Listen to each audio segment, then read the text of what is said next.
الحمد للہ رب العالمین والعاقبۃ للمتقین والصلاة والسلام علی سید المرسلین۔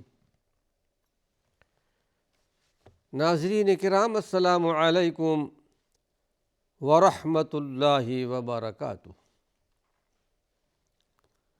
ایمانی صفات کا عنوان لے کر آپ کی خدمت میں حاضر ہوں۔ ایمانی صفات کے تعلق سے اللہ کے رسول صلی اللہ علیہ وسلم کی وہ نصیحتیں اور وہ وصیتیں جو آپ نے اپنے امت کے حوالے کی ہیں، جن کا تعلق ایمانی صفات کے ساتھ ہے، وہ آپ کے سامنے پیش کر رہا ہوں۔ ایک حدیث جس کو امام بیہقی رحمۃ اللہ علیہ نے اپنی کتاب شعب الایمان میں ذکر کیا ہے۔ اس حدیث کے راوی عبداللہ بن عمرو ہیں،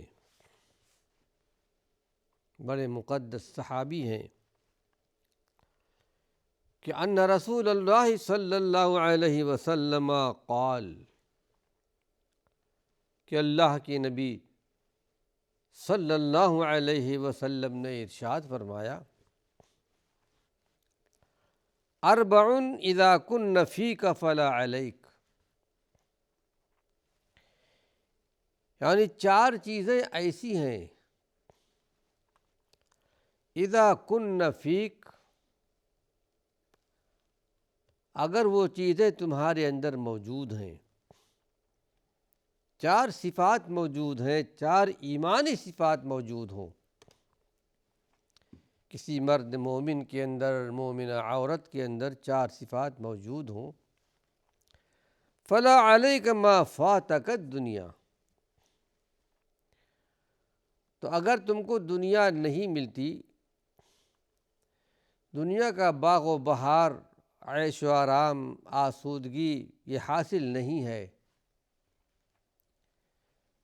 بلکہ زندگی تنگی سے گزرتی ہے اور بہت مشکل سے گزرتی ہے،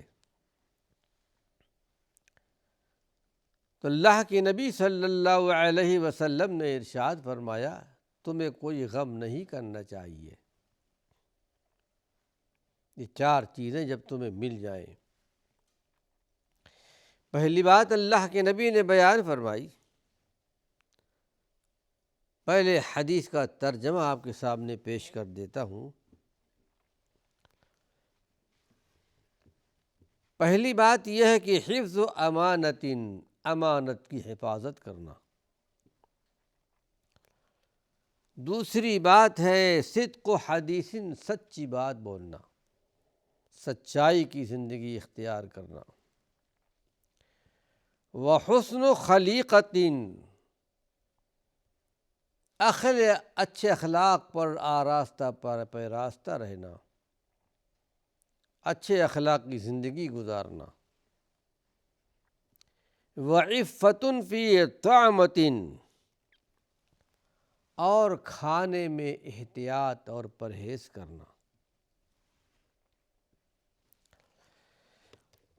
انشاءاللہ پہلی بات جو یہاں پر بیان کی گئی، امانت کی حفاظت، اس کی تفصیل انشاءاللہ آگے آئے گی۔ نبوت کی زبان اور دین کی اصطلاح میں امانت بہت وسیع معنی میں استعمال ہوتا ہے۔ ایک تو اللہ کی امانت جو اللہ نے امانت دی ہے ہمیں، اور ایک بندوں کی امانت، بندوں کے حقوق، اللہ کے حقوق کو بھی ادا کرنا، اللہ کے بندوں کے حقوق کو ادا کرنا، اس امانت کو ادا کرنا پوری دیانتداری کے ساتھ کرتا ہو۔ ایک پہلی بات ہو گئی۔ دوسری بات یہ ہو گئی کہ اس کی زبان صداقت اور سچائی کی پابند ہو۔ تیسری بات ہے کہ حسن اخلاق کی دولت بھی اس کو حاصل ہو، اچھے اخلاق۔ چوتھی بات یہ ہے کہ کھانے پینے کے معاملے میں احتیاط کرتا ہو، حلال طریقے سے روزی کماتا بھی ہے، حلال طریقے سے کھاتا بھی ہے، حرام سے پرہیز کرتا ہے، یہاں تک کہ جن چیزوں میں اس کو اشتباہ ہوتا ہے، شبہ ہوتا ہے کہ حلال ہے یا حرام ہے، اس کو بھی چھوڑ دیتا ہے۔ ظاہر ہے کہ اس کو، جس کے اندر یہ چیزیں پیدا ہو جائیں، اس کو انسانیت کا کمال حاصل ہو گیا، اور دنیا کی سب سے بڑی بلندی ہے، اور آخرت جو کبھی نہ ختم ہونے والی زندگی، جہاں بے شمار نعمتیں اسے ملنے والی ہیں، اس کے مقابلے میں دنیا کے اندر یہ چیزیں نہ ملنا حقیقت میں کوئی معنی نہیں رکھتی۔ ایک مرد مومن کو، مومنہ عورت کو دین مل جائے، اسلام مل جائے، اسلامی زندگی مل جائے، تقوی والی، طہارت والی زندگی مل جائے، اگر دنیا میں اس کے پاس کچھ بھی نہیں ہے، غریب ہے، مسکین ہے، نادار ہے، فقیر ہے، تو حقیقت میں آخرت کے باغ و بہار کے سامنے دنیا کی ساری چیزیں ہیچ ہیں۔ آئیے ذرا کچھ تفصیل کے ساتھ اس حدیث پر روشنی ڈالتے ہیں کہ اللہ کے رسول صلی اللہ علیہ وسلم نے دنیا کی ایک بے ثباتی کا نقشہ اپنی امت کے سامنے کھینچ دیا ہے۔ 4 چیزیں تمہیں مل جائیں تو دنیا چھوٹنے کا، دنیا نہ ملنے کا تمہیں غم نہیں ہونا چاہیے، اس لیے کہ یہ دنیا کی نعمتیں، دنیا خود زوال پذیر ہے، دنیاوی زندگی زائل ہونے والی ہے۔ ہم اور آپ کیا ہیں؟ ایک انسانی جثہ ہے، سایہ ہے، ہم چلتے ہیں، پھرتے ہیں، کھاتے پیتے ہیں، اللہ نے روح ڈال دی ہے، جو اللہ کا ایک حکم ہے، وہ پروردگار عالم اپنے اس حکم کو نکال لے تو حقیقت میں ہمارا اور آپ کا جسم مٹی کا ڈھیر ہے۔ اسی لیے قرآن حکیم میں اللہ نے نافرمانوں کے لیے، بد دینوں کے لیے، اسلامی زندگی نہ گزارنے والوں کے لیے ایک چیلنج کیا ہے، قُلْ تَمَتَّعُوا فَإِنَّ مَصِيرَكُمْ إِلَى النَّارِ۔ ہم نے تم کو دنیا میں بھیجا ہے،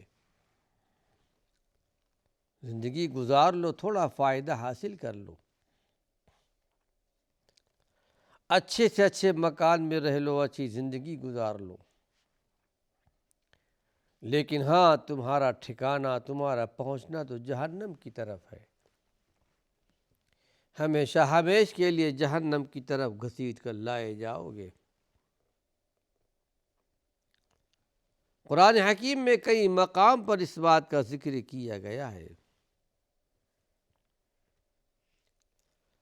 اور پھر یہ کہ حدیث شریف میں آتا ہے کہ اگر اس دنیا کی حقیقت، اس دنیا کا مقام اللہ کے نزدیک ایک مچھر کے پر کے برابر بھی ہوتا تو یہاں کے نافرمانوں کو،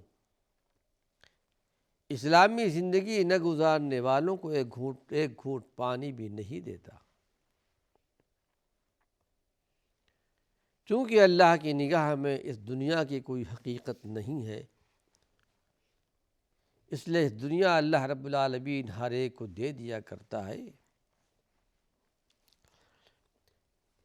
پھر یہ کہ قرآن حکیم میں اللہ نے بیان کر دیا ہے کہ وَإِنَّ الدَّارَ الْآخِرَةَ لَهِيَ الْحَيَوَانُ۔